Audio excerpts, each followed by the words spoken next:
चलिए guys, now let us come to part 2 of our discussion business combination में। अब हम लोग स्टार्ट करेंगे रिवर्स एक्विजिशन का डिस्कशन। ब्रेक से पहले उससे पहले हमने 103 में क्या क्या अलग अलग तरह के एडजस्टमेंट्स हो सकते हैं जिससे आपके पीसी या net identifiable asset and consequently NCI पे इफेक्ट पड़ सकता है, वो डिस्कस किया। जिसमें मोरलेस हमने कुछ एक्सेप्शंस देखे जहां पे नॉर्मल रूल की उन्हीं एसेट और लाइबिलिटी को रिकॉर्ड करते हैं जो दूसरे इंडेक्स के अनुसार रिकॉर्ड हो सकती है, या सारी चीजों को फेयर वैल्यू पे रिकॉर्ड करते हैं। इसके कुछ एक्सेप्शंस देखे और ये भी देखा कि कौन से ट्रांजैक्शन को हम पार्ट ऑफ बिजनेस कॉम्बिनेशन नहीं मानते हैं और मानते हैं कि हमारे सब्सिक्वेंट पीरियड से रिलेटेड ट्रांजैक्शंस हैं। अब ये सब देखने के बाद और कंसोलिडेशन का पूरा चैप्टर डिस्कस करने के बाद नाउ वी एग्जैक्टली नो कि अगर ए लिमिटेड ने बी लिमिटेड को एब्जॉर्ब किया या ए लिमिटेड ने बी लिमिटेड के शेयर्स एक्वायर करके उसके ऊपर कंट्रोल एक्वायर किया है, तो कैसी अकाउंटिंग डेट ऑफ एक्विजिशन के ऊपर होगी। सेकेंड केस में सब्सिक्वेंट मेजरमेंट भी होगा, that means separate financial statement बनाएगी होल्डिंग और सब्सिडी के साथ, रिपोर्टिंग डेट पे बाद में कंसोलिडेट भी करेगी। ये सब अपन जान चुके हैं, रिवाइज कर चुके हैं। अब हम जो डिस्कस करने जा रहे हैं ये सब अपने आप में कह सकते हैं कि स्पेशल केसेस या स्पेशल कंसर्न्स हैं, जिसमें सबसे पहले we will start with reverse acquisition. चलिए, I hope everything is fine. We are once again back here और पार्ट 2 की मैंने ये stream Telegram FR power channel में शेयर कर दिया। Let's come to concept of reverse acquisition, wherein we will once again use the ब्रह्मास्त्र। शुरू में आपको याद होगा तो मैंने एक एग्जाम्पल डिस्कस किया था जिसमें कहा था कि एकता कपूर की बालाजी टेलीफिल्म्स को डिज्नी हॉटस्टार जब एक्वायर करने आया तो एकता कपूर ने कहा कि हमारा नाम खत्म नहीं होना चाहिए, हमारी कंपनी खत्म नहीं होना चाहिए, भले ही आपका कंट्रोल आ जाए हमें फर्क नहीं पड़ता। तो ट्रांजैक्शन ऐसा एग्जीक्यूट किया गया कि Balaji Telefilms acquired Disney Hotstar. ओ कैसे पॉसिबल है? और इसके बदले में बालाजी टेलीफिल्म्स ने अपने फ्रेश शेयर्स इशू किए और उनकी खुद के 1 करोड़ शेयर्स थे और उन्होंने 9 करोड़ शेयर्स और इशू किए to the holding company of Disney Hotstar, let's say Disney. और ऐसा करने के बाद अब बालाजी टेलीफिल्म्स नाम की एक कंपनी है with 10 crore of share capital, in which 9 crore of share capital belongs to the legal acquiree, which is Disney Hotstar. तो टेक्निकली लीगली जो कंपनी बची है वो कौन सी है? बालाजी टेलीफिल्म्स। अपन एग्जांपल एब्जॉर्प्शन का लेते हैं 2 मिनट के लिए। तो मैं ये कह रहा हूं कि बी एब्जॉर्ब्ड डिज्नी, बालाजी ने डिज्नी को एब्जॉर्ब कर लिया, तो अब बालाजी डिज्नी लिमिटेड एक कंपनी बन गए। तो ये बालाजी डिज्नी लिमिटेड में आपको ये देखना होगा कि रियल में, सब्सटेंस में एक्वायरर कौन है, कंट्रोल किसके पास चले गया। तो इसके लिए आपको ये चेक करना है कि इस कंबाइंड एंटिटी में कौन मेजॉरिटी कंट्रोलिंग स्टेक कंपनी में रखता है, और अगर वो मेजॉरिटी कंट्रोलिंग स्टेक डिज्नी के ओनर्स के पास है तो माना जाएगा कि इस कंबाइंड एंटिटी में Disney accounting point of view से एक्वायरर है और बालाजी एक्वायरी है। यानी इस कंबाइंड एंटिटी में डिज्नी की सारी एसेट और लाइबिलिटी उसके carrying amount on the date of acquisition in its own financial statements पे आएगी और बालाजी की सारी एसेट्स और लाइबिलिटी फेयर वैल्यू पे मेजर होगी। बालाजी को इस कंबाइंड एंटिटी में जितने शेयर्स मिले उसकी फेयर वैल्यू उसका पीसी मानी जाएगी और बालाजी के पीसी और नेट आइडेंटिफाइबल एसेट्स की फेयर वैल्यू का डिफरेंस उसका गुडविल माना जाएगा और वो गुडविल इस कंबाइंड एंटिटी में शो होगा। इंडेस का लॉजिक दिल से अगर आप समझोगे तो ये कहोगे कि इससे कोई फर्क नहीं पड़ता है कि A B absorbed D and became bigger B, Balaji ने डिज्नी को एब्जॉर्ब किया और बालाजी रह गया, या बालाजी ने डिज्नी को एब्जॉर्ब किया और एक नई एंटिटी बालाजी डिज्नी लिमिटेड बन गई, जिसे आप अमालगमेशन कहते थे, पहले वाले को एब्जॉर्प्शन, या डिज्नी ने बालाजी को एब्जॉर्ब किया और डिज्नी रह गया, या डिज्नी ने बालाजी को एब्जॉर्ब किया और नई कंपनी बालाजी डिज्नी बालाजी बन गई। वो कहता है ये सब तो लीगल फॉर्म ऑफ एक्विजिशंस हैं, we have to go behind the wheel and we have to see exactly what is happening. और अगर मैं बिहाइंड द व्हील जाता हूं तो मुझे ये दिखता है, कर्टन उठा के देखता हूं तो क्या दिखता है कि अल्टीमेटली जो कंबाइंड एंटिटी में उसमें कंट्रोल किसके ओनर्स के पास है, वो रियल में अकाउंटिंग एक्वायरर है, उनकी सारी एसेट्स कैरिंग अमाउंट पे आएगी, उनका बुक्स में गुडविल नहीं आएगा। जो लीगल एक्वायरर यानी अकाउंटिंग पॉइंट ऑफ व्यू से एक्वायरी है उसका सब कुछ फेयर वैल्यू पे आएगा और गुडविल रिकॉग्नाइज होगा। चलिए, I hope all of you have the link and start हो गया है और इसके साथ आपको कॉन्सेप्ट भी समझ में आया। चलिए, बहुत बढ़िया। तो we will get going further in this and I think जो मैंने आपको बताया दोस्तों, बेसिक रिवर्स एक्विजिशन के सारे एडजस्टमेंट इतने मात्र डिस्कशन से कंप्लीट हो जाते हैं। और रिवर्स एक्विजिशन अगर आप यहां तक पढ़ते हो तो कोई दिक्कत नहीं है, इंस्टीट्यूट के मॉड्यूल में भी यहीं तक है। पर अगर आप इससे ज्यादा डिटेल में जाना चाहते हो और वैरायटी देखना चाहते हो तो प्रॉब्लम आएगी, विच आई वुड स्ट्रांगली रेकमेंड की जरूरत एज सच मुझे लगती नहीं है उसकी। तो अभी तक जो मैंने आपको बताया उसके लॉजिक से if I kind of see, we have a particular question on this, on reverse acquisition, and if we see this particular question, so we can directly refer to the question and understand exactly what's happening here. Institute का ही एकमात्र reverse acquisition का question comprehensive module में, जिसमें कहा है कि entity A issues 2.5 shares in exchange of each ordinary share of entity B. तो एंटिटी ए के पास, अज्यूमिंग कि ये बैलेंसेस बिफोर एक्विजिशन दिए हैं, 100 शेयर्स थे ए एंटिटी के पास, जबकि बी के पास 60 शेयर्स थे। क्वेश्चन में कहा गया है कि ए ने अपने 2.5 shares in exchange of each ordinary share of entity B दिए। तो ए ने अपने 100 शेयर में बी के 60 शेयर्स को अपने 2.5 के हिसाब से 150 शेयर इशू कर दिए, making a total of 250 share, in which owners of A continue to hold 100 and owners of B now hold 150 shares. Means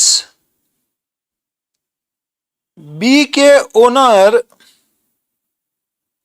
अब ए को कंट्रोल कर रहे हैं। मीन्स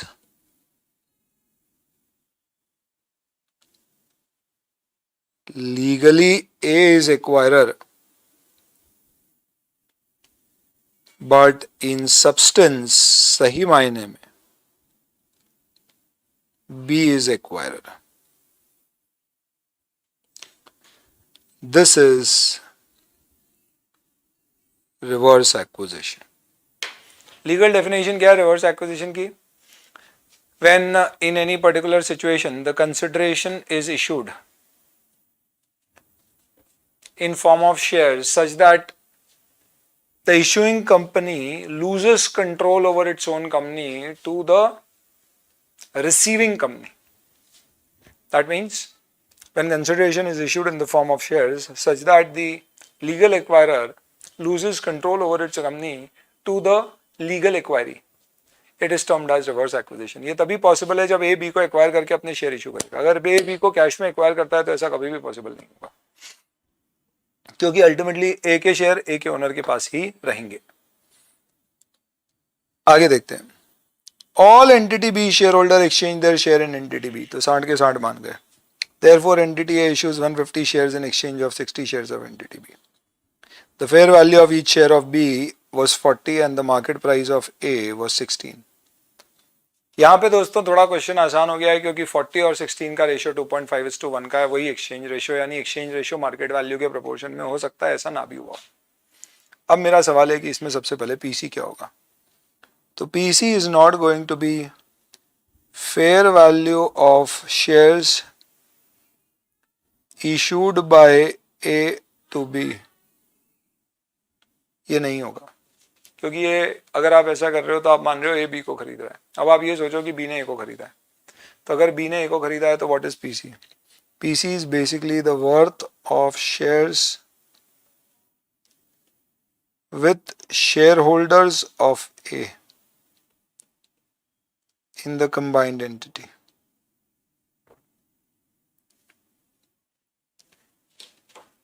तो कंबाइंड एंटिटी में शेयर होल्डर्स ऑफ ए के पास कितने शेयर्स हैं? तो इस एग्जाम्पल में तो 100 के 100 ही है, तो आई विल से 100 शेयर्स किसके हैं? Of A are there with share holders of A, और ए के शेयर की फेयर वैल्यू कितनी है? तो आपको क्वेश्चन में दी हुई है 16 रुपीज, तो 1600 पीसी हो गया। इस क्वेश्चन में पीसी आसान था, क्यों? क्योंकि एक्सचेंज रेशियो सेम था। सपोज यहाँ पे एक्सचेंज रेशियो सेम नहीं होता और सपोज ये 16:40 दिया हुआ है, सपोज इसमें दिया जाता कि बी के शेयर की फेयर वैल्यू 50 है ना कि 40। अभी जो मैंने सॉल्व किया ऐसे सॉल्व करता तो पीसी 1600 आता, पर एक ऑल्टरनेट तरीके से सॉल्व करता तो शायद पीसी चेंज हो जाता। In the interest of time I am just showing it to you here itself. Let me put it in blue color so that you can easily relate the different treatment given here. अगर B की share की fair value 50 है, normal rule कहता है कि PC अगर kind में issue हो रहा है तो fair value of consideration given देखना चाहिए, क्योंकि सब्सटेंस में ये माना जा रहा है कि बी ने ए को खरीदा है। इसके लिए PC would be what is the fair value of shares of B given to A. पर सर बी ने तो शेयर ए को दिए ही नहीं है, तो आइडियली इंडेस कहता है कि आपको ये सोचना है कि अगर बी ए को एक्वायर करता तो कितने शेयर्स देता। तो रिवर्स एक्विजिशन में पीसी निकालने का सही तरीका होता है what would have been the number of shares issued to shareholder of A if B had acquired A, and the answer would be there are 100 shares of A and the exchange ratio would be just reverse of what it is, 2.5:1 की जगह 1:2.5, which essentially means that 40 shares of B would be issued to shareholders of A or owners of A. और इसकी fair value अभी question में दी गई है कितनी? यहाँ पे दी हुई है 40, तो अगर मैं इससे निकालता हूँ तो 1600 आती है।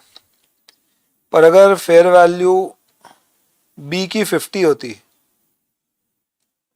तो फिर मैं यहाँ पे इसको 50 से मल्टीप्लाई करता तो ये 2000 आता, तो ये सही होता।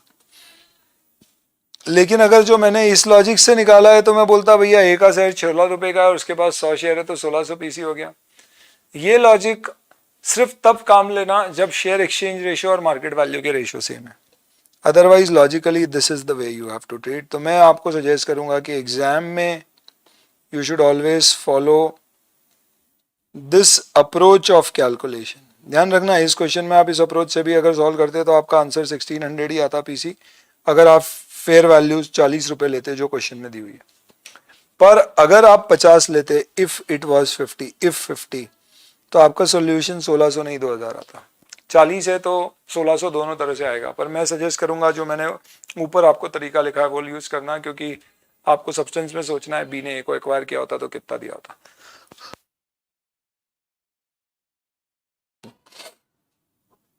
आगे क्वेश्चन क्या कहता है? Fair value of entity A is identifiable assets and liability on 30 September 2001 which is date of acquisition. और एंटिटी ए भले ही लीगल एक्वायरर है पर वो अकाउंटिंग पॉइंट ऑफ व्यू से एक्वायरी है, एंड फॉर दैट रीजन आपको फेयर वैल्यू पे एक ही एसेट्स को लाना है। इतना सॉलिड है। इंडेस क्या बोलता है? हो सकता है कि कुछ बदमाश कंपनियां जान करके ऐसा करे कि अपनी बुक्स में एसेट को ज्यादा पे दिखाने के लिए या गुडविल ज्यादा रिकॉर्ड करने के लिए रिवर्स एक्विजिशन डाल दे। क्या मतलब रिवर्स एक्विजिशन का? आज जमाना दोस्तों ऐसा हो चुका है कि प्रैक्टिकली स्पीकिंग कई सारी कंपनियां क्या चाहती है कि यार अपनी बैलेंस शीट बड़ी दिखे, साइज बड़ी दिखे, जितनी बड़ी होगी शेयर होल्डर की वेल्थ बढ़ेगी, शेयर की वैल्यू बढ़ेगी। अब मैं ये कैसे अचीव कर पाऊंगा? तो इसका एक सिंपल सा तरीका है। आज मैं कहता हूं रिलायंस इंडस्ट्रीज अगर जियो को एक्वायर कर रही है, ये कहानी कमबख्त गलत हो जाएगी क्योंकि ये कॉमन कंट्रोल ट्रांजैक्शन है। तो ऐसे सोचना मत दिमाग में एग्जाम्पल अगर आ रहे हैं, क्योंकि पहले और बाद में ओनर सेम है। तो इसके लिए I have to change the example. तो अगर मैं एग्जाम्पल चेंज करके ये कहता हूं कि let's say for example I have a smaller company which is being acquired by a larger company। तो एक छोटी कंपनी है, एक बड़ी कंपनी उसको एक्वायर करेगी। टेक्निकली स्पीकिंग यहाँ पे क्या होगा,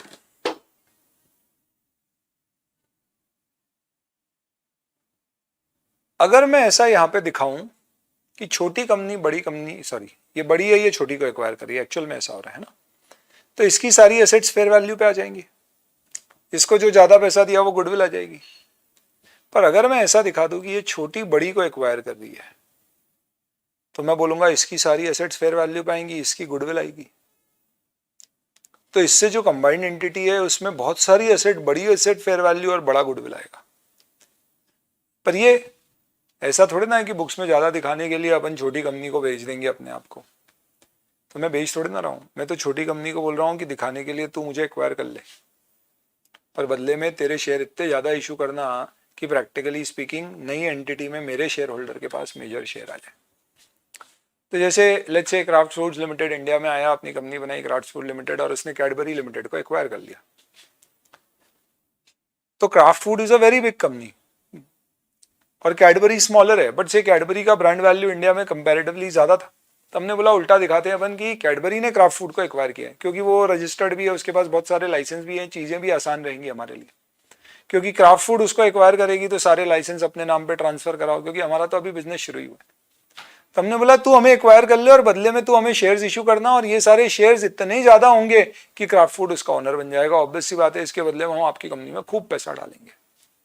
मतलब होता क्या है, जब कैडबरी की सपोज 10,000 करोड़ की वर्थ है, वो क्राफ्ट फूड को एक्वायर करेगी, तो क्राफ्ट फूड को बोलेगी कि हमारी कंपनी में अभी लेट्स से एक शेयर 10,000 करोड़ की वर्थ है, तो हम आपको 9 शेयर इशू करेंगे, और वो 9 शेयर के बदले में आप हमारी कंपनी में क्या करना, एक शेयर 10,000 करोड़ का है, आप 9 शेयर के बदले में 90,000 नहीं, मे बी हम उससे 1 लाख करोड़, 2 लाख करोड़, 5 लाख करोड़ मांगेंगे। तो ये कंपनी 9 शेयर इशू करेगी और बदले में आप समझो कि 5 लाख करोड़ पैसा आ गया।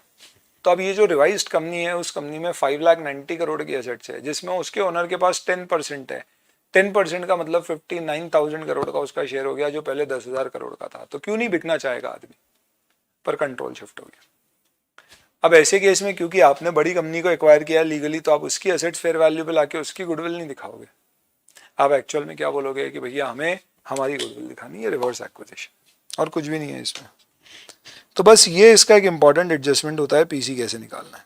तो अब सब कुछ आप किस पे लाओगे, फेयर वैल्यू ऑफ एक ही लेके आओगे। तो सर यहाँ पे गुडविल भी एक ही आएगी, बिल्कुल सही कहा आपने। पीसी अपन ने निकाल लिया, net identifiable asset fair value पे आ जाएगी, डिफरेंस जो भी हो जाएगा वो आपका क्या हो जाएगा, गुडविल आ जाएगी। अब प्रॉब्लम सिर्फ शेयर कैपिटल की अकाउंटिंग कैसे होगी उसके बारे में होगी। Let's see this. तो आपको स्टेटमेंट ऑफ फाइनेंशियल पोजीशन में क्या दिया गया है, तो एक ही identifiable assets are same as carrying amount except fair value of non current asset जो थी वो 1500 थी। तो बोल रहे सब कुछ कैरिंग अमाउंट जैसा एक्सेप्ट नॉन करंट एसेट की फेयर वैल्यू एंटिटी ए की जो 1300 दिख रही है वो 1500 है, और ए और बी की बिजनेस कॉम्बिनेशन से पहले ये पोजीशन है। Current asset, non current asset, current liability, non current liability, equity, retained earning, issued capital, total share holder equity वगैरह वगैरह, नो डेफर्ड टैक्स वगैरह। आप ऐसा अज्यूम कर लीजिए कि इसकी अर्निंग इतनी थी। ये ईपीएस का कैलकुलेशन है, इसको अभी स्किप करते हैं, बाद में देखते हैं, अभी देखेंगे मतलब, पर अभी पहले क्वेश्चन देखते हैं। आपको बोला है fair value of consideration transferred, इस केस में 1600 आएगा। गुडविल मेजर करना है, अभी कर लेते हैं चलो। तो इसकी एसेट्स हम ए की वैल्यू करेंगे फेयर वैल्यू पे, ये 500, ये 1500, लाइबिलिटी 300, ये 400, 700 गया तो ये हो जाएगा 1300। नेट आइडेंटिफाइबल एसेट 1300 की, पीसी अपन ने निकाला 1600, 300 की गुडविल आ जाएगी। अब जब आप कंसोलिडेटेड बैलेंस शीट बनाओगे तो इसका इफेक्ट क्या आएगा, तो देखो आपकी नेट आइडेंटिफाइबल एसेट 1300 से आएगी, गुडविल 300 से आएगी। तो दूसरी तरफ आपको कहीं ना कहीं क्या करना पड़ेगा, you will have to show a PC of 1600। अब नॉर्मली पीसी अपन देते थे कैश में, देते तो कैश कम हो जाती, शेयर में देते तो कैपिटल बढ़ जाता और प्रीमियम में चले जाता। यहाँ पर टेक्निकली लीगली अगर आप देखोगे तो ए ने बी को एक्वायर किया है, पर मान रहे हैं बी ने ए को एक्वायर किया है, तो टेक्निकली स्पीकिंग यहाँ पे ए अपनी शेयर कैपिटल बी को इशू कर रहा है, पर पीसी वो नहीं है जो अपन ने बी को दिया है। आप देखो यहाँ पे रियल में हुआ क्या है, अपन ने 250 शेयर इशू किए हैं, ये 250 की वर्थ 1600 रुपए नहीं है। तो नॉर्मली क्या करता, मैं जितने शेयर इशू करता फेयर वैल्यू पे उतने पे पीसी ऐड होता तो शेयर कैपिटल और रिजर्व बढ़ जाते, पर यहाँ पे शेयर 250 इशू है पर उसकी वर्थ नहीं है 1600, तो ये प्रॉब्लम है। तो इसके लिए क्या किया जाता है, जो भी आपका पीसी है, इंस्टीट्यूट क्या करता है, उस पीसी को एक ही शेयर बी की शेयर कैपिटल में ऐड कर देता है। तो जो आपकी कंसोलिडेटेड बैलेंस शीट बनती है वो कैसे बनती है, let me show you. In this case I will be prepare the consolidated balance sheet.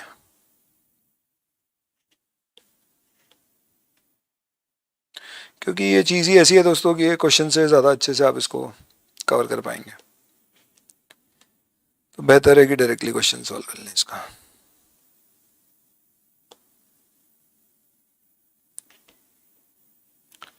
तो what will do here,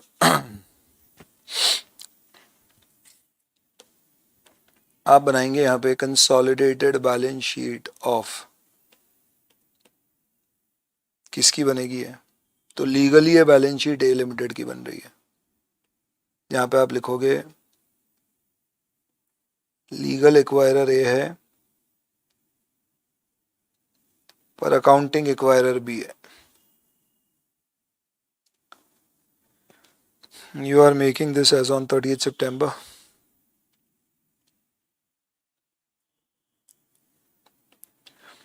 Wherein you will show your, अब जैसे बताया उस हिसाब से ही चलते हैं। Non current assets 3000 carrying amount पे बी के और ए के फेयर वैल्यू पे। गुडविल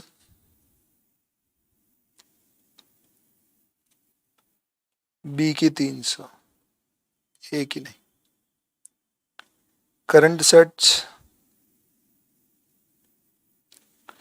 बी के 500, बी के 700 और ए के 500। शेयर कैपिटल, रिजर्व्स बाद में बताता हूँ, पहले non current liability, current liability, सारे शेयर ले लिया तो एनसीआई कुछ नहीं है। इसमें एनसीआई बहुत ही इंटरेस्टिंग ट्रीटमेंट होता है पर वो अपन डिस्कस नहीं करेंगे, वो तो रेयर अकाउंटिंग है वो। नॉन करंट लाइबिलिटी आपकी बी की 1100 पे, इसकी फेयर वैल्यू पर वो कैरिंग अमाउंट दिया, और करंट लाइबिलिटी 600 एंड 300। ये आपको एग्जाम में ऐसे ब्रैकेट में पहले बाद में कुछ नहीं है, अपने अंडरस्टैंडिंग में ईज रहा है इसलिए।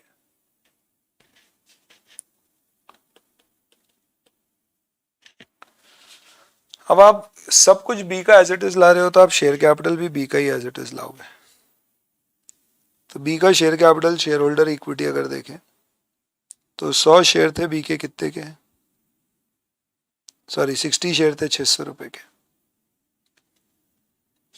और रिजर्व्स भी मैं बी के लाऊंगा, वो कितने हैं 1400 है। जो कंपनी में खरीदता हूँ उसके रिजर्व्स नहीं लाता, तो ये 1400 पे आएगा। बस यहाँ पे इंस्टीट्यूट बोलता है यहाँ पे अब आप पीसी ऐड कर दो 1600 रुपये। तो इफेक्टिवली आपने बी की बुक्स से टैली करता हूँ मैं। देखो बी का क्या क्या था जो अपन एज इट इज लेके आ गए, ऐसे कर रहा हूँ टैली। 700, 3000, 600 और 1100, ये टोटल है 1700। फिर उसके बाद 1400 और 600 सेम वैल्यूज पर आ गया। गुडविल लिखने के लिए ऐसे मैंने उल्टा लिखना थी, ऐसी लिखना थी, ठीक है। अब मैं ये टैली कराता हूँ। ये 500 तो 500 पे ही आई, लेकिन ये 1500 पे आ गई, तो 1800 की एसेट आई जिसमें 700 की लाइबिलिटी भी आ गई। सॉरी 2000 की एसेट आई और 700 की लाइबिलिटी, तो 1300 हो गया। और 300 की गुडविल आ गई 1600। तो कहीं ना कहीं 1600 लाइबिलिटी साइड में बढ़ाना है, तो ये वो लाइबिलिटी साइड में 1600 बढ़ गया। तो आप ऑब्वियसली अब आपकी बैलेंस शीट अपने आप क्या आएगी, टैली हो जाएगी। तो इफेक्टिवली आपको सिर्फ ध्यान क्या रखना है, सबसे पहली चीज पीसी कैसे निकलेगा, और दूसरी चीज उस पीसी को आप शेयर कैपिटल में ऐड करके दिखाओगे। अब यहाँ पे आपको नोट्स में एक शेयर कैपिटल का रिकंसिलिएशन देना है, इसको बोलते हैं रेट्रोएक्टिव एडजस्टमेंट।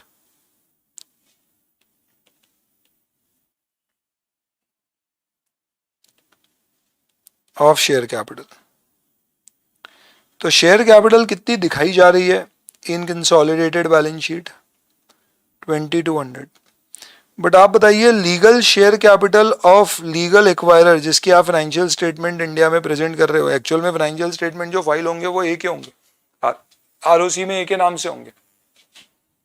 तो लीगल एक्वायरर अगर आपका ए लिमिटेड है तो फाइनेंशियल स्टेटमेंट ए लिमिटेड के फाइल हो रहे हैं। तो ए लिमिटेड की एक्चुअल इक्विटी कितनी है? तो उसके खुद के 100 शेयर थे और अभी उसने 150 और इशू किए तो 250, और एक शेयर उसका कितने का है आप देखना जरा, यहाँ पे 3 रुपए का है तो 750 है। तो लीगल शेयर कैपिटल आपकी 750 है, which is basically what 100 plus 150 share into 3 rupees per share. तो मैं कम वक्त इसे कैसे एडजस्ट करूं? 1200 से 750 का रिकंसिलिएशन का क्या लॉजिक है? तो सबसे पहला लॉजिक इसका यह है कि difference of PC minus share capital of A. PC कितना है? 1600, पर शेयर कैपिटल ए की बुक्स में कितनी थी? 1300। तो सबसे पहले तो इसमें 1300 रुपये यही बढ़ा हुआ है, क्योंकि आप यहाँ पे ए कितने पे दिखा रहे हो? 300 रुपये पे, जबकि एक्चुअल में देखा जाए तो आपने कितने पे जोड़ा है? 2200 में, वो 1600 पे। तो 1300 रुपये तो यही एक्सेस है। तो this is basically your excess of PC over share capital.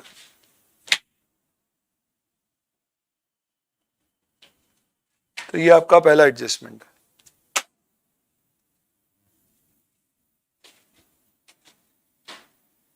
ठीक है, दूसरा क्या हुआ है? तो सेकंड अगर मैं देखूं तो ये मैं 600 पे दिखा रहा हूं, जबकि एक्चुअल में देखा जाए तो बी को मैंने जो शेयर इशू किए हैं वो कितने के इशू किए हैं? 750 के। कैसे 450 के? तो विच is basically what the second thing is excess of share capital of B over legal share capital with B। Legal share capital B की कितनी है? तो उसको आपने 150 शेयर 3 रुपए के दिए हैं, पर आपने ऊपर दिखाया कितना है? 6 रुपए के हिसाब से 600 रुपये। ये 600 इससे मैच हो रहा है, ये 1600 पीसी है आपका, और ये 300 इससे मैच होगा, जो आपकी लीगल शेयर कैपिटल है 300 की। तो ये 150 और आ जाएगा। ये ऐसा आपको एक एडजस्टमेंट शो करना पड़ता है। ये आपका रिवर्स एक्विजिशन पूरा हो जाता है। That's about it. अब रिवर्स एक्विजिशन में अगर ईपीएस निकालेंगे तो कैसे निकालना है? तो इसमें ईपीएस निकालते समय आप क्या करना, न्यूमरेटर में आपको प्रॉफिट प्री कॉम्बिनेशन पीरियड का किसका लेना है और पोस्ट कॉम्बिनेशन पीरियड का किसका लेना है। तो पोस्ट कॉम्बिनेशन में तो आप कंबाइंड एंटिटी का प्रॉफिट ले लेना, कोई डाउट नहीं है इसमें। प्री कॉम्बिनेशन पीरियड में जो आपका अकाउंटिंग एक्वायरर है, मेरे एग्जाम्पल में बी, उसी का लोगे आप, क्योंकि आप सब्सटेंस में बी के फाइनेंशियल स्टेटमेंट बना रहे हो, लीगली भले ही ए के नाम से फाइल हो रहे हैं। तो ईपीएस का एक बेसिक सिद्धांत होता है कि न्यूमरेटर जिसका जिस समय का आ रहा है, डिनोमिनेटर भी उसका उस समय का आएगा।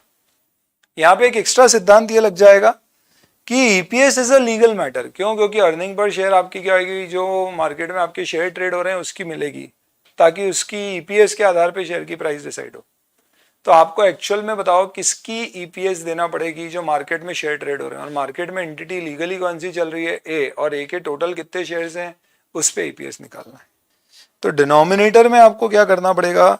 For the pre combination period, denominator में what you should consider is shares legal share capital with owners of accounting acquirer। क्यों? क्योंकि अकाउंटिंग एक्वायरर के ही शुरू के प्रॉफिट्स आ रहे हैं। फॉर प्री कॉम्बिनेशन पीरियड उसका वेट देंगे, और total legal share capital for post combination period.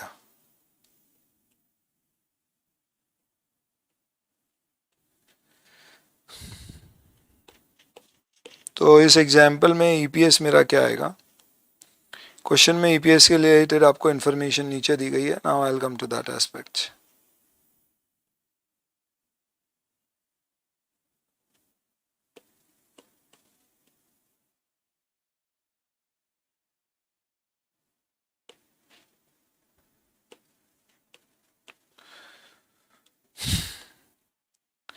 Question में कहा है कि बी की अर्निंग यानी अकाउंटिंग एक्वायरर की 31 दिसंबर 2000 की 600 थी और उसकी कंसोलिडेटेड अर्निंग इस साल 2001 की 800 थी.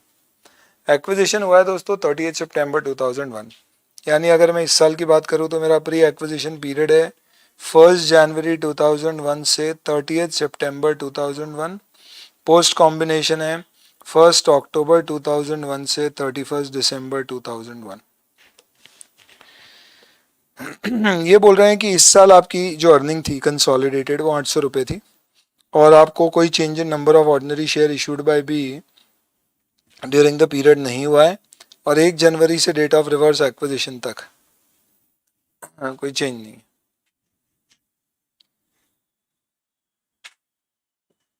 अच्छा, तो इन्होंने कंसोलिडेटेड अर्निंग ही आपको 800 रुपये दे दी है इस साल की.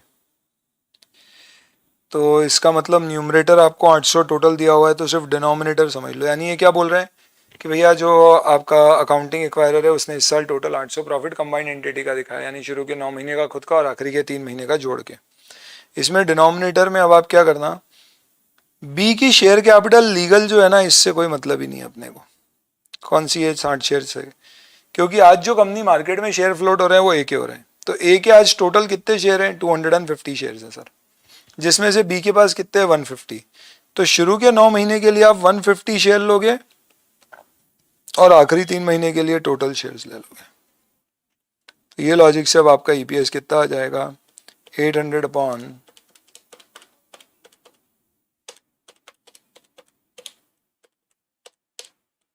175 4.57 खत्म. ठीक है, 600 पिछले साल का दिया है शायद 31 दिसंबर 2001 का दिया हुआ. यहाँ पे अकाउंटिंग ईयर कैलेंडर ईयर मान के क्वेश्चन सॉल्व किया.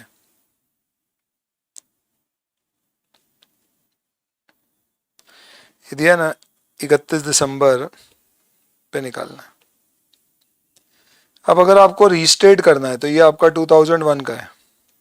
सपोज आपसे बोला जाता है कि you calculate EPS of 2000 in financial statement of 2001, तो वो रीस्टेट होगा क्या? हाँ.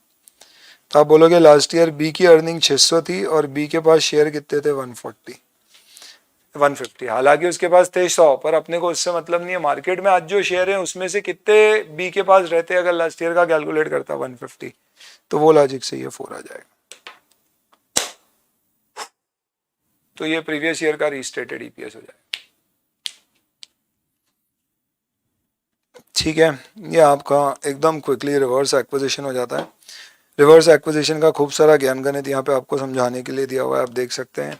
ये मैंने जो आपको तरीका निकाला था स्वैप रेशियो का, ये सब मैंने समझा दिया. रिवर्स एक्विजिशन में अकाउंटिंग कैसे होती है ये उसके चार्ट्स हैं ब्रह्मास्त्र में.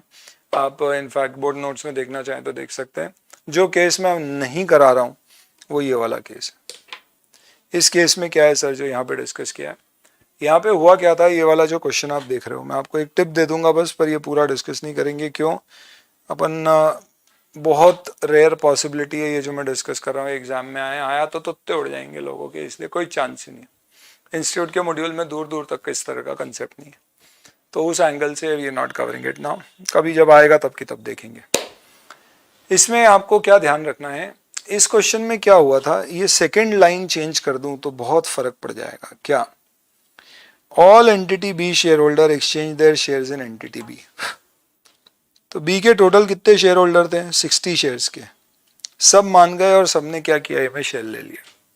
कभी ऐसा हो जाता कि बी के 60 शेयर्स में से लेट्स से 45 शेयर होल्डर्स बोलते हैं कि यार हम चेंज करने को तैयार है और 15 मना कर देते. तो वो 45 को चलो थोड़ा आसान रखते हैं, 2.5 है तो मैं 50 कर देता हूँ. तो मैं बोल रहा हूं कि बी के 60 शेयर होल्डर्स हैं, उसमें से 10 ने बोला भैया मैं ए में नहीं मर्ज होना चाहता, क्योंकि अभी भी ये दोनों कंपनियां अलग अलग है. अभी हुआ क्या, ये 60 शेयर अपन ने किसको दे दिया, तो ये 60 शेयर्स ए लिमिटेड ने एक्वायर कर लिया, किसके? बी लिमिटेड के शेयर होल्डर से।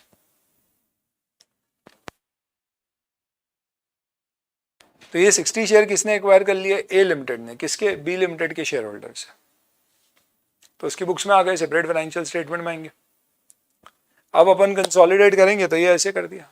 अब हुआ ये कि सपोज ये 60 इधर नहीं आके 50 ही इधर आए, तो ए लिमिटेड की बैलेंस शीट में 50 शेयर्स का इन्वेस्टमेंट आएगा। फिर जब ये कंसोलिडेट करेगा बी लिमिटेड के साथ, तो नॉर्मल केस में क्या होता, अगर ए के पास 5/6 शेयर्स हैं, किसके? बी के, तो ये इसकी पूरी एसेट्स ले आता, लाइबिलिटी ले आता, गुडविल निकाल देता और क्या करता?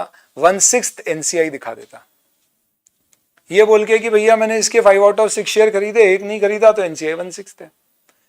तो एनसीआई क्या दिखती इस पर्टिकुलर केस में?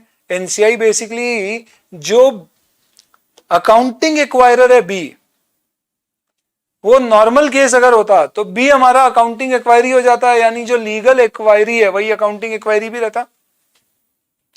तो बी में जो शेयर ए के पास नहीं है वो एनसीआई कहला लेते। पर अब यहां पे मुद्दा ये हो गया है कि यहां पे मैंने 5 शेयर खरीद लिए इसके आउट ऑफ 6, यानी 60 में से 50 खरीद लिए। अब अगर नॉर्मल केस है तो प्रॉब्लम नहीं है, पर प्रॉब्लम क्या हो रही है? अब यहाँ पे बी ए को एब्जॉर्ब कर रहा है, ऐसा दिखा रहे हैं, यानी बी ए के साथ कंसोलिडेट कर रहा है, तो इसकी सारी एसेट लाइबिलिटी आ रही है फेयर वैल्यू पे, इसका गुडविल आ रहा है, पीसी इसके शेयर को जो मिला है वो आ रहा है। तो अब मैं क्या करूं? तो बस इसमें एक छोटी सी चीज ध्यान रख लेना आप कि इसमें एनसीआई आएगी, और एनसीआई मालूम है क्या आएगी? अगर बी के 60 शेयर में से ए ने 50 ले लिए, तो जो ये एक नहीं लिए, इन एक शेयर होल्डर का अब सिर्फ बी की एसेट्स में हिस्सा है। बाकी जो 50 शेयर किसके पास चले गए? ए के पास। उसके बदले में ए ने अपने शेयर इशू कर दिए किसके? बी के शेयर होल्डर को। तो ये जो बी के 50 शेयर होल्डर थे, अब इनका स्टेक बी में 0 है पर ए में है, और ए के थ्रू बी में है क्योंकि बी ए की लीगली सब्सिडरी। तो इसका मतलब ये 50 शेयर होल्डर का स्टेक ए और बी दोनों में, प्लस ए के जो शेयर होल्डर है उसका भी ए और बी दोनों में। सिर्फ ये 60 में से जो 50 शेयर गए और 10 नहीं गए, इसका स्टेक सिर्फ किस में है? इसका स्टेक सिर्फ बी कंपनी में। तो ऐसी सिचुएशन में अगर रिवर्स एक्विजिशन के क्वेश्चन में ए ने बी को एक्वायर किया और उसके सारे शेयर अगर ट्रांसफर नहीं हुए, तो पूरा क्वेश्चन ऐसे ही सॉल्व करना। बस एक फर्क हो जाएगा कि इस केस में एनसीआई क्या आएगी, तो जो 1/6 है क्या बी के जो टोटल शेयर है, तो बी की जो net identifiable asset carrying amount पे आ रही है उसका 1/6 एनसीआई में जाएगा, और ये एनसीआई गुडविल वुडविल कहीं पर भी ऐड नहीं होगा, क्योंकि यहाँ पे गुडविल आप किसकी निकाल रहे हो? आप निकाल रहे हो ए की, और किस बेसिस पे निकाल रहे हो कि ए को अपन ने क्या पीसी दिया। तो अगर ए इसके 5 खरीदे या पूरे 6 खरीदे, अल्टीमेटली कंट्रोल ए पे, ए के शेयर होल्डर का खत्म हो रहा है, तो अपन तो ये दिखा रहे हैं कि ए को खरीदा है, तो ए का पूरा कैलकुलेशन वैसे ही होगा, सारा पूरा सोल्यूशन सेम होगा। बस फर्क क्या आ जाएगा? फर्क इतना सा आ जाएगा कि यहाँ पे इस नई कंपनी में जो टोटल शेयर कैपिटल अपन ने दिया है, वो शेयर कैपिटल अपन ने यहाँ पे 6 शेयर होल्डर को 150 शेयर नहीं दिए, अपन ने कितने दिए उनको? उनके 5 को अपन ने 2.5 के रेशियो से 125 दे दिए। तो ये जो बचे हुए ना, इनका इसकी नेट एसेट्स में, वो भी कैरिंग अमाउंट है बी का 1/5 या 1/6 है इसका, है ना, 1/6 है, तो 1/6 इसका वो एनसीआई में आएगा, और ये गुडविल वुडविल में ऐड नहीं होगा। तो ये एक ऐसा केस है दोस्तों जो इंस्टीट्यूट के मॉड्यूल में कवर्ड नहीं है, जिसमें रिवर्स एक्विजिशन में ऐसा है कि आपने उस कंपनी के सारे शेयर ट्रांसफर नहीं किए। तो that is why I don't think ये बहुत रेयर है, बहुत आने की चांसेस कम है, इसलिए डिस्कस नहीं किया है। बाकी ईपीएस मैंने आपको बता दिया, रेट्रोएक्टिव शेयर कैपिटल दिया हुआ है, प्लस आपको डिस्क्लोजर देना पड़ेगा अगर रिवर्स एक्विजिशन है, बताना पड़ेगा कि लीगली इसके नाम पे बनाई है बट सब्सटेंस में ये किसी और की। आया भाई समझ में? तो ये रिवर्स एक्विजिशन का आपका केस है। क्या आ सकता है दोस्तों रिवर्स एक्विजिशन एग्जाम में? वी डोंट नो, बिल्कुल आ सकता है आने को, तो क्योंकि पिछली बार चेन होल्डिंग आया, तो हो सकता है कि इस बार कुछ नया लेके आ जाए। आपको क्या लगता है सर, रिवर्स एक्विजिशन जैसी चीज आने की प्रोबेबिलिटी लगती है क्या? आई थिंक कुछ और आना चाहिए इस बार, ऐसा मेरा जजमेंट है, बट यू नेवर नो। चलिए, और इसी के साथ अब आपका एक और डिस्कशन कंप्लीट हो गया, विच इज रिवर्स एक्विजिशन। तो now we can come to common control transaction. Common control transaction अपने आप में सबसे सिंपल अकाउंटिंग ट्रीटमेंट है, और अगर ये आ गया तो आपके वारे न्यारे हो जाएंगे, बल्ले बल्ले हो जाएंगे, प्रोवाइडेड आप इस ट्रीटमेंट में कुछ 2-3 मुद्दे हैं जो आपको दिक्कत दे सकते हैं, उस पर खास तौर पे ध्यान दें। उससे पहले कंसेप्ट क्या है कॉमन कंट्रोल ट्रांजैक्शन का? जब ट्रांजैक्शन होने से पहले और बाद में कंट्रोल सेम एंटिटी के पास है तो वो कॉमन कंट्रोल है। Same entity can be same entity और सेम शेयर होल्डर और set of share holders. OBC was acquired by PNB, both were government controlled banks, common control transaction. Jio acquired by Reliance Industries, common control transaction. Both were acquired or under the same control. तो दो subsidiary मर्ज होकर एक बन जाती है, subsidiary parent के अंदर मर्ज हो जाती है। ये सब कॉमन कंट्रोल ट्रांजैक्शन। ऐसा भी हो सकता है एक ही ओनर की दो कंपनियां मर्ज हो जाए, ये भी कॉमन कंट्रोल ट्रांजैक्शन। हालांकि इसके मॉड्यूल में आपको एक ऐसा क्वेश्चन है जो आपको थोड़ा कंफ्यूज करेगा, तो मैं समझा देता हूं। कॉमन कंट्रोल ट्रांजैक्शन में अगर सिर्फ एक ट्रांजिशनरी समय के लिए कंट्रोल कॉमन हुआ था तो वो कॉमन कंट्रोल नहीं माना जाएगा। सुन लो इसका मतलब क्या है। कुछ लड़के हैं जिनका ए के ऊपर कंट्रोल है, बॉयज हॉस्टल लिमिटेड। कुछ लड़कियां हैं जिनका एंटिटी बी के ऊपर कंट्रोल है, गर्ल्स हॉस्टल लिमिटेड। इस पर्टिकुलर केस में ऐसा हुआ कि इन्होंने कहा कि भाई girls hostel limited will acquire boys hostel limited. तो क्या ये कॉमन कंट्रोल ट्रांजैक्शन है? नहीं। अब सीधा है कि बॉयज हॉस्टल के ऊपर भी लड़कियों का कंट्रोल होगा। गर्ल्स शेयर होल्डर है, गर्ल्स हॉस्टल लिमिटेड कंपनी है, बॉयज शेयर होल्डर है, बॉयज हॉस्टल लिमिटेड कंपनी है। गर्ल्स ने कहा है कि हम बॉयज हॉस्टल लिमिटेड के शेयर्स बॉयज से एक्वायर कर लेंगे।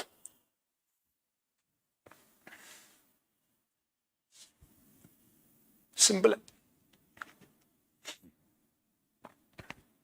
तो ऑब्वियस सी बात है कि गर्ल्स हॉस्टल लिमिटेड ने एब्जॉर्ब कर लिया बॉयज हॉस्टल लिमिटेड को, तो ऑब्वियस सी बात है उसकी गुडविल शुडविल रिकॉर्ड हो जाएगी। पर गर्ल्स ने ऐसा बोला है कि हम क्या करेंगे, हमारी एक इन्वेस्टमेंट एंटिटी है जिसके थ्रू हम सब एक्वायर करते हैं। तो वो इन्वेस्टमेंट एंटिटी बॉयज को पैसा देंगे और बोलेंगे चलो तुम निकल जाओ और तुम्हारे सारे शेयर हमें दे दो। तो पहले बॉयज के शेयर किसके पास आएंगे? गर्ल्स की इन्वेस्टमेंट एंटिटी में। और वो आने के बाद में उसी समय डिसाइड हो गया है कि पहले एक्विजिशन ऑफ शेयर होगा और उसके बाद इस पर्टिकुलर कंपनी को इस कंपनी में एब्जॉर्ब कर देंगे, मर्ज कर देंगे। यानी कि दोस्तों कुछ दिनों के लिए ऐसा हुआ था कि बॉयज हॉस्टल लिमिटेड के शेयर्स एक इन्वेस्टमेंट एंटिटी में थे जिसकी ओनर गर्ल्स थी और गर्ल्स हॉस्टल लिमिटेड की ओनर भी गर्ल्स।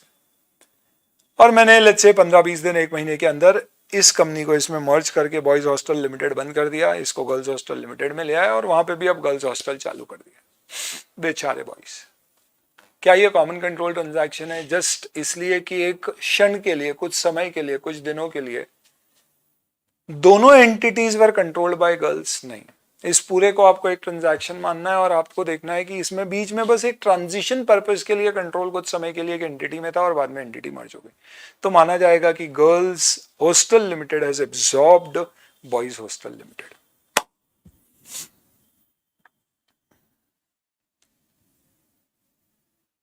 इसी तरह से आपको एक और क्वेश्चन पूछा गया है इसमें मॉड्यूल में, अच्छा थ्योरेटिकल क्वेश्चन है, जिसमें यह कहा गया है लेट्स से कि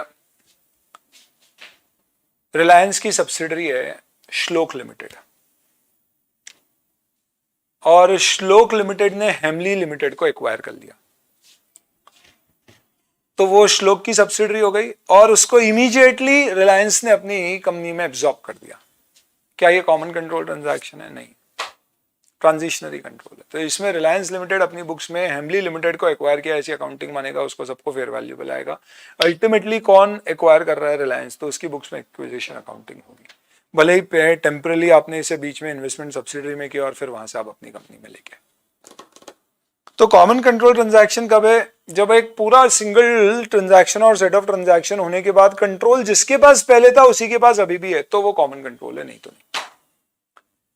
अब अगर कंट्रोल कॉमन है दोस्तों, तो फिर एक बात बताइए, ट्रांसफर ऑफ कंट्रोल हुआ ही नहीं है तो एक्विजिशन अकाउंटिंग लगेगी नहीं। इसे बोलते हैं एक्विजिशन मेथड, जो 103 में। और 103 का जो एक्विजिशन मेथड है, ये एक्विजिशन मेथड के अंतर्गत क्या कहा जाएगा कि जब अकाउंटिंग होती है तो हम जिस कंपनी को खरीदते हैं उसकी सारी एसेट्स को फेयर वैल्यू पर लेके आते हैं। पर यहां पे जो एंटिटी मैंने खरीदी है वो पहले भी मेरी थी, अभी भी मेरी है, तो इसके लिए ये लॉजिक नहीं लग सकता।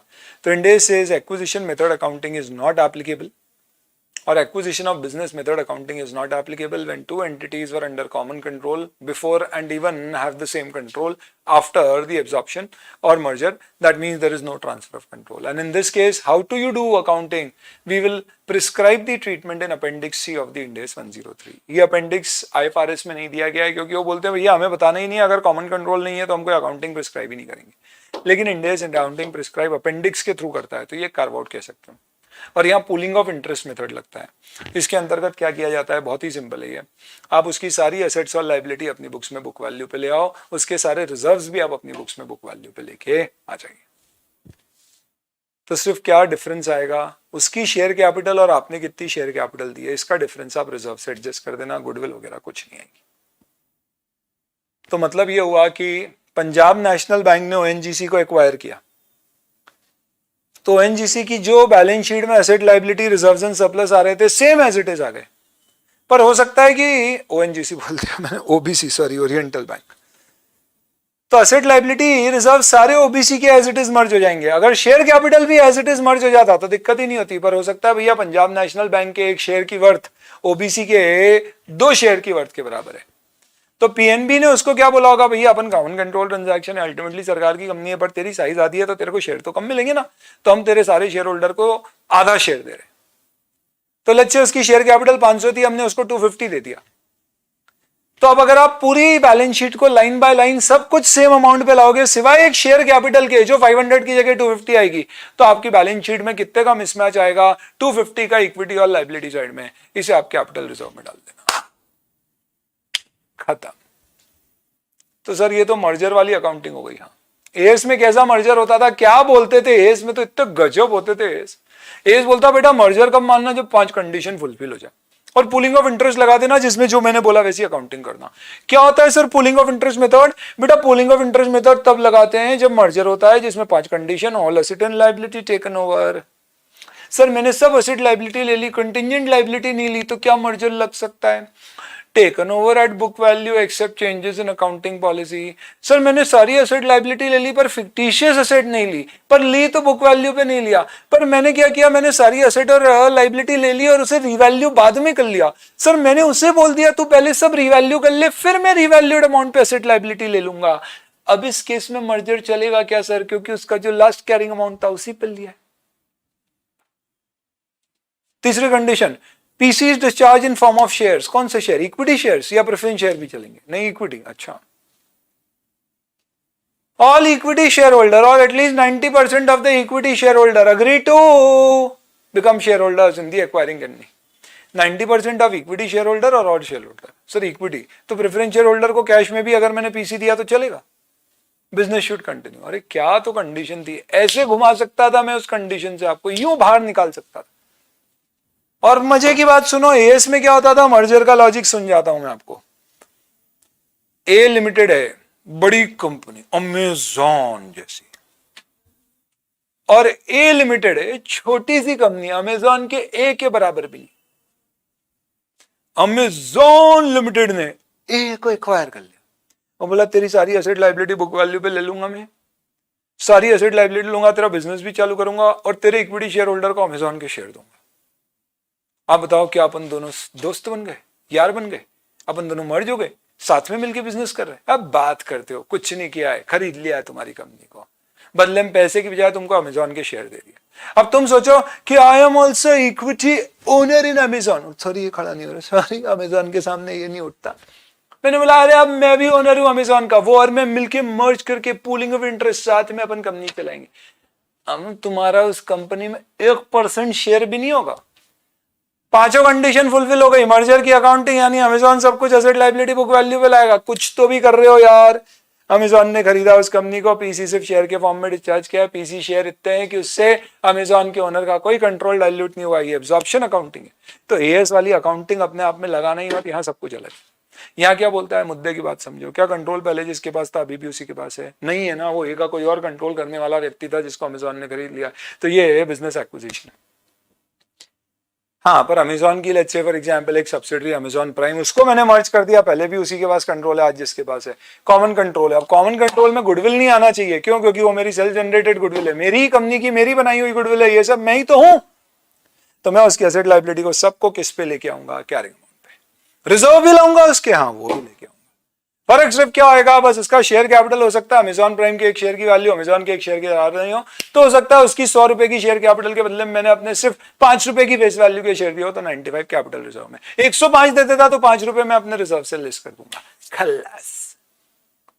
इंडेस क्या कहता है पूलिंग ऑफ इंटरेस्ट मेथड में? Number 1, all assets and liability will be taken over at carrying amount just before the date of common control transaction. ध्यान रखना, इसमें एक्वायरर एक्वायरी मत बोलना, ट्रांसफर ट्रांसफरी बोलना। जो ले रहा है कंपनी यानी पीएनबी अमेजॉन इज ट्रांसफरी, और जो कंपनी मर्ज हो रही है that is known as transferor, Oriental Bank of Commerce transferor.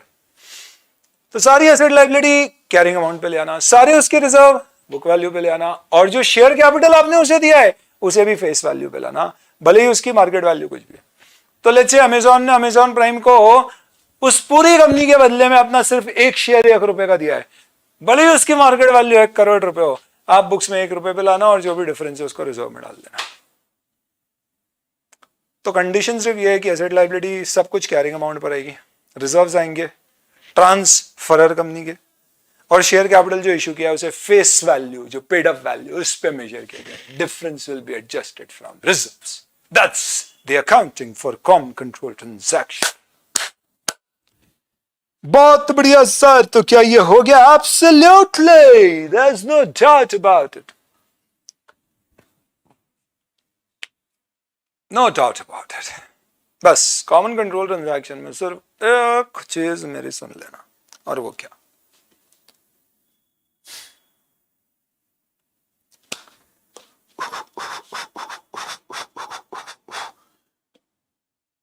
बढ़िया SM7 शानदार, जानदार, मजेदार, जोरदार, दमदार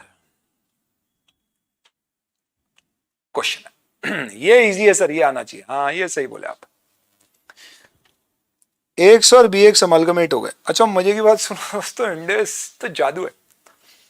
कभी आपको क्वेश्चन आया ए और बी मर्ज होकर सी बन गए, तो बताओ ये क्या है? रिवर्स एक्विजिशन है, कॉमन कंट्रोल ट्रांजैक्शन है, या बिजनेस एक्विजिशन नॉर्मल है? मैं बताऊं ए और बी मिलकर सी बन गए तो ये नॉर्मल तो कभी होगा ही नहीं, अगर सी नहीं कंपनी है तो। क्योंकि ए और बी मिलकर अगर सी बने, सुनिएगा, ए और बी मिलकर अगर सी बने तो क्या क्या पॉसिबल हो सकता है? नंबर 1, सी में ए के पास 200 शेयर थे, बी के पास 100 शेयर थे, सी में 300 शेयर इशू किए, ए को 200 और बी को 100, तो ये रिवर्स एक्विजिशन जैसे अकाउंट होगा, मालूम है आपको। मानेंगे नई कंपनी सी बनी है, उसमें 200 शेयर ए के शेयर होल्डर के पास है और 100 बी के शेयर होल्डर के पास है, यानी नई कंपनी में कंट्रोल जो वो ए के शेयर होल्डर का है, तो ये माना जाएगा कि ए की सारी एसेट्स कैरिंग अमाउंट पे आएगी, गुडविल ए की नहीं आएगी, सारे रिजर्व ए के सी की बुक्स में आएंगे। सी नई कंपनी है पर उसके पहले दिन से ही रिजर्व आएंगे, किसके? ए के, और बी की सारी एसेट्स फेयर वैल्यू पे आएंगी, और बी को जो सी का एक शेयर दिया है उसे फेयर वैल्यू पे मेजर किया जाएगा और उसकी गुडविल कैलकुलेट होगी। क्या कर रहे हो सर? जी हाँ, पर ए और बी है, कोई तीसरी कंपनी थी सी, उसने ए और बी को एक साथ खरीद लिया, तो ऑब्वियस सी बात है दो कंपनी एक साथ खरीद ली। पर अगर ए और बी मर्ज होकर सी बन गई और ए का ऑनर पहले एक्स था और बी का ऑनर भी एक्स है और सी का ऑनर भी एक्स है, तो ये कॉमन कंट्रोल ट्रांजैक्शन है, यहां सब कैरिंग अमाउंट पे आएगा। जानदार है यार। तो अमालगमेशन अपने आप में अगर एग्जाम में आ जाए ना तो एकदम तुम्हारे कान खड़े कर लेना दोस्तों। अगर वो कॉमन कंट्रोल हुआ तो सही है, लेकिन अगर वो कॉमन कंट्रोल नहीं है तो उसमें रिवर्स एक्विजिशन के फंडे लगेंगे, एक की एसेट लायबिलिटी कैरिंग पे और दूसरे की फेयर वैल्यू पे लाना पड़ेगी। अब बोलो सर ये आ जाए तो बात बन जाए, मजा आ जाए, है ना? कहीं कहीं कोई कुछ भी रोमांच आ सकता है। तो ये दोनों मर्ज होकर एबीएक्स बन गई। वाह, शेयर 10 रुपए की, यो 31/12/2001, ये balance sheet just before the date of amalgamation, X B X. Asset liability दी हुई है आपकी, बहुत बढ़िया है, और कैपिटल दिया हुआ है 10 रुपए की है, तो इसकी 600 और इसकी 700 शेयर्स है। जनरल रिजर्व, इसमें कोई वो statutory reserve, amalgamation, adjustment account ऐसा कुछ नहीं है। अब मैं आपको जो समझाना चाह रहा हूँ ये, आपको क्वेश्चन में बोला है prepare a note showing PC and discharge of PC in the draft balance sheet of ABX new company, अगर दोनों कॉमन कंट्रोल में।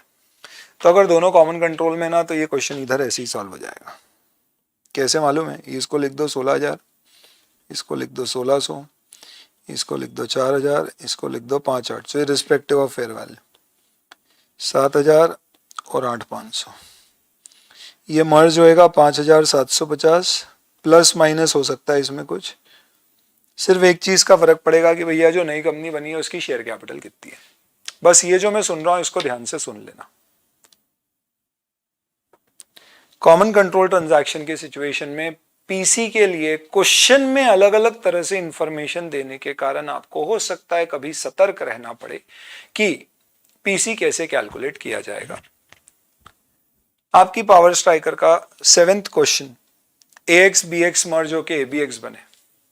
इस तरह के क्वेश्चन में अगर कभी क्वेश्चन में ना दिया जाए कि नई कंपनी कितने शेयर कैपिटल से बनी है, तो आप मान लीजिएगा PC will be equal to the current share capital of the old two companies, that is AX और BX की करंट शेयर कैपिटल के बराबर नई कंपनी का पीसी होगा।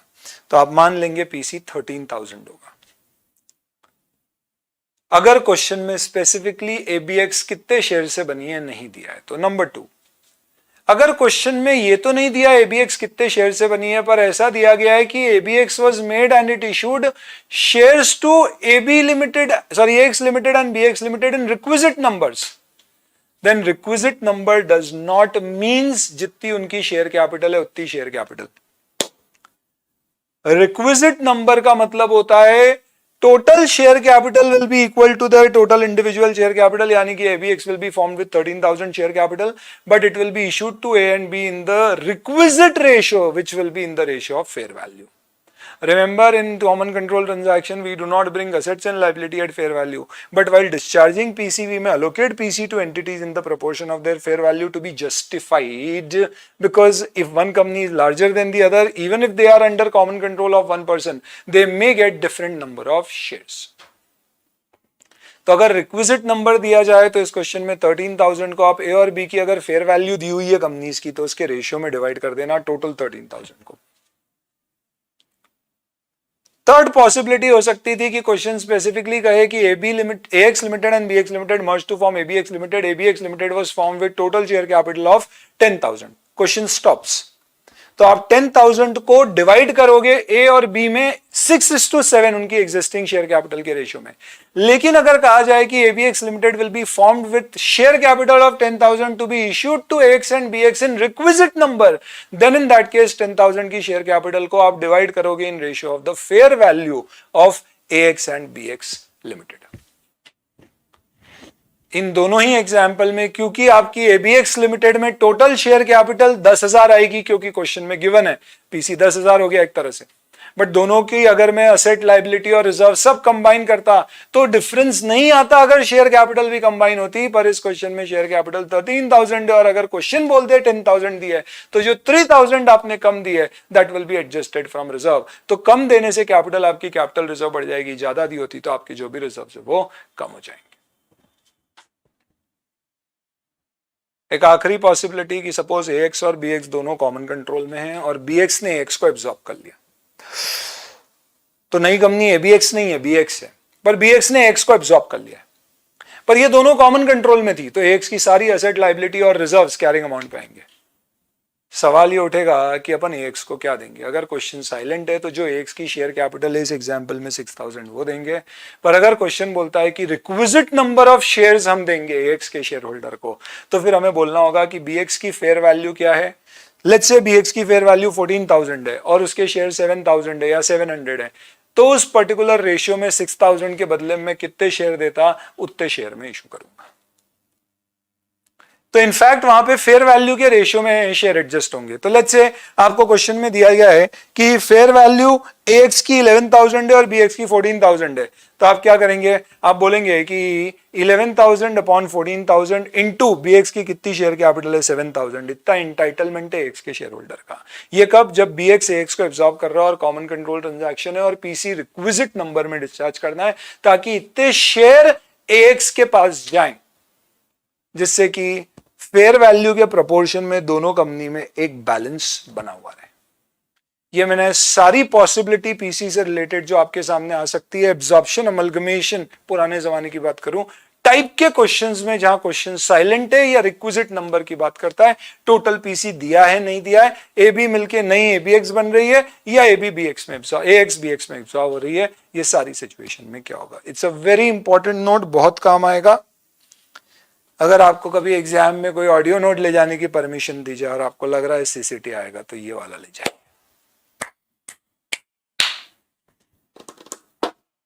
बधाई हो, बधाई हो, बधाई हो।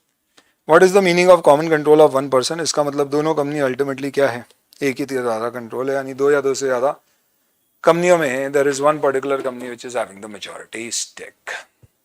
Common control transaction, that's about it, finish. अब इसी का एक आगे का फॉर्मेट होता है आपका डीमर्जर। डीमर्जर के अंदर क्या होता है दोस्तों, एक कंपनी अपने किसी एक पर्टिकुलर बिजनेस को डीमर्ज कर देती है। तो इसका मतलब मेरी एक बड़ी कंपनी थी रिलायंस इंडस्ट्रीज, जिसके अंदर रिलायंस फ्रेश भी था, मैंने उसको निकाल के एक अलग कंपनी रिलायंस फ्रेश लिमिटेड बना दी। इसमें तीन पॉसिबिलिटी आ सकती है, तीन पॉसिबिलिटी आ सकती है। पहली पॉसिबिलिटी डीमर्जर में ये हो सकती है कि रिलायंस ने, बहुत बढ़िया समझा है, आप देखना चाहो कभी देख लेना, तीन पॉसिबिलिटी बता देता हूं, ये खत्म हो जाएगा आपका काम। पहली पॉसिबिलिटी, रिलायंस इंडस्ट्रीज ने अपना रिलायंस फ्रेश का बिजनेस अलग निकाला और सेपरेटली निकाल के उसने इसको से फ्यूचर ग्रुप को बेच डाला। क्या बात कर रहे हो सर? रिलायंस इंडस्ट्रीज के एक में विमल नाम का बिजनेस था उनका, विमल वो वाला नहीं, दाने दाने में केसर का दम नहीं, ये विमल कौन सा, कपड़े वाला। तो उन्होंने क्या किया, अपना विमल नाम का एक बिजनेस था जो रिलायंस इंडस्ट्रीज का पार्ट था, वो बोला चल नहीं रहा ज्यादा, तो बेच दिया उन्होंने, फ्यूचर ग्रुप को बेच दिया सपोज। तो टेक्निकली स्पीकिंग रिलायंस अपनी बुक्स में सेल ऑफ डिवीजन की अकाउंटिंग करेगा, D recognition of asset liability, जो पैसा मिलेगा प्रॉफिट लॉस बुक कर लेगा, और future group acquisition of business की अकाउंटिंग करेगा, उसने जो पैसे दिए उसकी सारी नेट एसेट्स को फेयर वैल्यू पे मेजर करेगा, ज्यादा पैसा दिया तो गुडविल बुक करेगा। ध्यान रखना, इंडिया में ऐसा नहीं है पूरी कंपनी एब्जॉर्ब होती तो ही गुडविल आती है, किसी कंपनी के 10 बिजनेस है, आपने एक पूरा बिजनेस खरीद लिया तो भी गुडविल आती है। इस बारे में अपन बात करेंगे जब अपन बिजनेस की डेफिनेशन देखेंगे। लास्ट पॉइंट, अब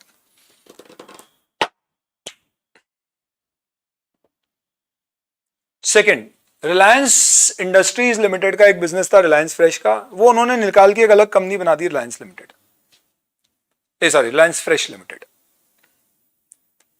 अब एक बात बताओ, इससे जर्नल एंट्री रिलायंस की बुक्स में क्या हुई, to net identifiable assets of Reliance Fresh, ये चली गई बुक्स, एसेट्स कम हो गई थी, नेट एसेट्स गई, डेबिट क्या करोगे? अरे इतना सिंपल है, एक बात बताओ, तुमने इसे दूसरी कंपनी में डाला है तो दूसरी कंपनी कैसे करेगी, उसके पास इतनी सारी एसेट आएगी तो बदले में वो क्या करेगी सर, शेयर इशू करेगी, किसको करेगी सर, रिलायंस इंडस्ट्री को करेगी। तो आप क्या करोगे, कुछ नहीं करना, रिलायंस इंडस्ट्री की बुक में इन्वेस्टमेंट इन रिलायंस फ्रेश लिख देना, कितने पे, carrying amount of net identifiable asset transferred. Oh my God, that's about it. Yes. क्योंकि सब्सटेंस में कहां सेल हुआ है, तुम्हारी कंपनी का एक डिवीजन तुमने दूसरी कंपनी में डाल दिया, इसको बोलते हैं हाइव ऑफ डीमर्जर। अपनी बड़ी कंपनी की साइज को अपन ने क्या कर दिया, छोटू कर दिया, डीमर्ज हो गए। तो वो जिस कंपनी में गया है, अब अपन अपनी बुक्स में उसके एसेट दिखा रहे थे, समझो 100 करोड़ पे, अपन ने उस कंपनी में दिए, तो अपन क्या करने का, अपन वो दियो उसकी बुक से, अपने पास क्या आएगा, शेयर, अपन दिखाएंगे इन्वेस्टमेंट इन शेयर 100 करोड़, कितना, carrying amount of net asset transfer, खत्म। सर उसकी बुक्स में बताओ ना, रिलायंस फ्रेश अपनी बुक्स में क्या अकाउंटिंग करेगा, रिलायंस फ्रेश अपनी बुक्स में सारी एसेट्स को फेयर वैल्यू पे, ना ना ना ना ना, फेयर वैल्यू तो लॉजिकली नहीं आना चाहिए, क्योंकि किसी ने किसी से खरीदा नहीं है, सभी एक ही ओनर का है। वो अपनी बुक्स में क्या करेगा सर, वो कुछ नहीं करने वाला, सिर्फ और सिर्फ अपनी बुक्स में सारी एसेट्स को carrying amount of Reliance industry पे बुक कर लेगा, और बदले में उसने जो शेयर कैपिटल एक्चुअल में इशू करी है, वो शेयर कैपिटल बचा हुआ रिजर्व। हो सकता है कि नेट आइडेंटिफाइबल एसेट 100 करोड़ के हो, पर शेयर कैपिटल उसने 50 करोड़ की इशू की है, तो 50 करोड़ आप प्रीमियम या रिजर्व में डाल दो, कैपिटल रिजर्व एक ही बात है इंडेक्स के अनुसार। पर जो रिलायंस इंडस्ट्री है, वो जितने की नेट आइडेंटिफाइबल एसेट गई है, उतने का कैरिंग अमाउंट ऑफ इन्वेस्टमेंट दिखा दिया, और ये कैरिंग अमाउंट ऑफ इन्वेस्टमेंट की कॉस्ट हो जाएगी, आगे इसके ऊपर कंसोलिडेशन लगेगा, क्योंकि वो मेरी सब्सिडरी। बहुत सिंपल से। आखिरी केस जो आएगा अगर एग्जाम में आना होगा, तो मुद्दे की बात ये वाली होगी, रिलायंस इंडस्ट्रीज ने अपना रिलायंस फ्रेश का बिजनेस अलग निकाला, और एक सेपरेट कंपनी बना दी जिसका नाम हुआ Reliance fresh limited, Reliance fresh limited. और ये रिलायंस फ्रेश लिमिटेड के पास जो असेट्स आई, इसके बदले में इसने शेयर इशू किए और ये शेयर रिलायंस इंडस्ट्रीज को देने की बजाय रिलायंस इंडस्ट्रीज के शेयर होल्डर को दे दिए। तो इसे माना जाता है कि this is distribution of capital asset. ये सिर्फ सरकार के अप्रूवल से हो पाएगा, कोर्ट के अप्रूवल, गवर्नमेंट के अप्रूवल, जो भी कंपनी लॉ बोलेगा, क्योंकि it is actually reduction in the size of company because you are transferring the assets of the company without getting anything in return, because what is getting in return is not coming to the company but to the members. ऐसे question में क्या लिखा हुआ रहता है, Reliance Industries have transferred one of their divisions of garments और let's say of food to another company, Reliance Fresh Limited, against which Reliance Fresh Limited has issued consideration in the form of its own equity shares to the members of Reliance Industry। ऐसा लिखा हो रहेगा, बस इतनी सी line पे ध्यान देना पड़ेगा, members of। तो बस आप क्या करना, अगर वो मुझे देता तो मैं अपनी बुक्स में इन्वेस्टमेंट डेबिट कर देता, उसने मुझे नहीं दिया, मेंबर्स को दिया, तो मेरे को कुछ नहीं करने का है, मुझे मेंबर्स को डेबिट कर देने का है, तो मुझे रिजर्व्स डेबिट करना पड़ेंगे। कितने से? Carrying amount of the assets transferred. इस पूरे डिस्कशन में फेयर वैल्यू का कोई लेना देना नहीं है, क्योंकि कंट्रोल ट्रांसफर नहीं होता है, तो no fair value, no gain loss, सब डिफरेंस सारा रिजर्व से एडजस्ट होगा। चलिए दोस्तों, इसी के साथ आपका ये डिस्कशन खत्म होता है। इसमें क्वेश्चन दिए हुए हैं, इसकी तीनों वेराइटी दी हुई है, आप बिंदास एक बार आराम से लगा के देख लीजिएगा, ये मैं शेयर कर दूंगा आपके साथ। और ये जो मैंने पीसी की बात आपको अभी वॉइस नोट बना के दिया है, ये उसकी पूरी सिचुएशन और कंडीशन दी हुई है यहाँ पे कि पीसी ऐसी सिचुएशन में एक्स बी एक्स वाले क्वेश्चन में कैसे कैलकुलेट होता है। और फिर इसमें बहुत सारी वैरायटी है। ये सब कॉमन कंट्रोल में ईपीएस वगैरह आप निकालोगे तो कैसे निकालना, तो आप ये मत मानना कि दोनों कंपनी अलग थी, ये मानना शुरू से ही दोनों कंपनी एक है, तो कैसा ईपीएस आएगा, यानी कि प्री कॉम्बिनेशन में भी बोथ एंटिटी, पोस्ट कॉम्बिनेशन में भी बोथ एंटिटी, इस तरह से आपका ईपीएस निकलेगा। ठीक है, चलिए तो अब आप इसके बेसिस पे आज ये पूरा डिस्कशन कर लेना। बचा हुआ अपना सिर्फ एक मुद्दा है, which is basically one definition of business और optional concentration test. That is not something which will be able to do today, और वो रिवीजन वाला पॉइंट है, कभी एज एन अमेंडमेंट वाला भी पॉइंट है, तो उस एंगल से मैं उसको सेपरेटली कभी डिस्कस करके आपके साथ फटाक से उसको करवा दूंगा। उसका क्वेश्चन भी एक आध है तो वो करवा दूंगा। और इसके साथ आई थिंक अपना बिजनेस कॉम्बिनेशन आज पूरा कंप्लीट हो गया है। ये आपको लगेगा रिवर्स एक्विजिशन तो मैंने बहुत हौले हौले आराम से कराया है, कॉमन कंट्रोल हो सकता है, डीमर्जर हो सकता है, आपको लगे कि अरे एकदम से आप इसके लिए ये क्वेश्चन जो हैं आपके दिए हुए किसमें, पावर स्ट्राइकर में, और अगर आपके पास ब्रह्मास्त्र है या बोर्ड नोट्स है तो इससे आप सॉल्व करके देख लीजिएगा। जो मुद्दे की बात मैंने बताई है सब कुछ उसके ऊपर ही बेस्ड है। तो इसी के साथ अपना ये वाला सेशन कंप्लीट होता है दोस्तों। इस वाले सेशन को अपन अपने यूट्यूब या चैनल पे कहीं भी एक जगह डाल देंगे, let us put it in the app, तो अपना दोनों की बात रह जाएगी, आधा पार्ट ऐप में और आधा चैनल में। एंड इसी के साथ अपना बिजनेस कॉम्बिनेशन कंप्लीट हो जाएगा।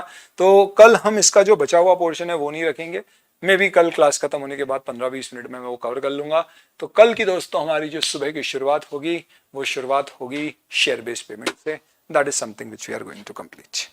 Thank you very much and I hope the session was useful. I will not be here available for doubts क्योंकि रविवार आ चुका है दोस्तों, तो अब थोड़ा सा I have some engagements, so I will be just kind of closing down this batch right now immediately. Just a minute, if you have something very important and urgent you can share. Otherwise upon Telegram से connected रहेंगे और कल अपना normal सुबह 7 बजे के time पे अपनी क्लास होगी। बहुत बहुत धन्यवाद, थैंक यू। चलिए हाँ, ऐप में भी अनलिमिटेड यूज मिलेंगे तो कोई दिक्कत नहीं है, ऐप में भी रहेगा। हो सकता है बस ऐप में आपको एंड्रॉइड में देखने को मिले, वो चिंता की बात नहीं है। चलिए ब्रह्मास्त्र का सीसीटी डीमर्जर ये सब अब मुझसे कल मांग लेना दोस्तों, आज गुंजाइश कम है कि मैं समय दे पाऊं इसमें। Okay, now if you have anything else, just 1 quick minute please, anything which is very critically important, let's talk about it, otherwise we are done for the day.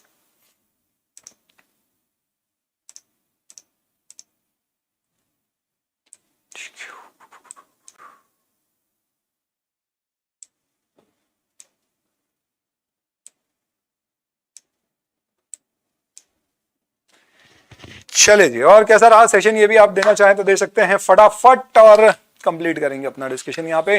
जी हाँ, चलिए जी, बहुत बढ़िया, धन्यवाद। 7:15 देख लेना, कल मालूम पड़ जाएगा। एनोटेशन वाली स्ट्राइकर ये सब आपको कल मिलेगी। हाँ, बोर्ड नोट्स में अभी हालांकि हाथों हाथ अपडेट कर सकता हूँ, एनोटेशन वाली स्ट्राइकर भी अभी अपडेट कर सकता हूँ, क्विक हो जाएगी, वो दिक्कत नहीं है। चलिए बहुत बहुत धन्यवाद प्रांजल, सौरभ धन्यवाद।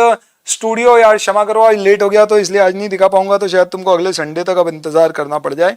और wherever in between time permits. ठीक है जी, चलिए, excellent session, thank you Vaibhav, thank you very much, Hariom, बहुत बहुत धन्यवाद, अजय जी आपका भी धन्यवाद। ये नोट मैंने कर दिए, अपडेट हो रहे हैं अभी। ओके, क्वेश्चन बैंक वाली अनोटेशन अभी शेयर कर देता हूं, गूगल ड्राइव पे डाल रहा हूं मैं दोस्तों, गूगल ड्राइव से आप निकाल लीजिएगा, गूगल ड्राइव इज tiny.cc/power_ar। चलिए, सब कुछ स्मॉल में। ओके सर, अगर transferor is already preference share capital of transferee, ये सब बहुत वेराइटी ऑफ लिंक्स हो गए, ये इफ्स एंड बट्स, ये सब रेगुलर बैच में करना दोस्त। यहाँ पर अब जो लिमिटेड पॉइंट ऑफ व्यू से इंपॉर्टेंट क्रिटिकल चीजें वो मैंने कवर कर दी। ओके, दैट्स नाइस, ये मैंने अब आपके साथ शेयर कर दी। अच्छा, मैं आपको बता चुका हूं या नहीं मुझे पता नहीं, मैं ऑलरेडी पूरी की पूरी एफआर पावर की क्वेश्चन बैंक आपके साथ शेयर कर चुका हूं। अगर आपको प्रिंट आउट निकाल के उसके रखने हैं तो आप आसानी से उसके प्रिंट आउट निकाल के खुद यूज कर सकते हो। अब अनोटेशंस वाली मैं आपको क्लास के बाद शेयर करते जाऊंगा। चलिए, अमेंडेड ब्रह्मास के जो डिफरेंसेस थे वो ऑलरेडी टेलीग्राम पे कई बच्चों ने वापस शेयर कर दिया, आप वहां से देख लीजिएगा। बहुत बहुत धन्यवाद अतुल जी आपका। चलिए, ये कैसा पता करें कि कॉमन कंट्रोल ट्रांजैक्शन है या रिवर्स?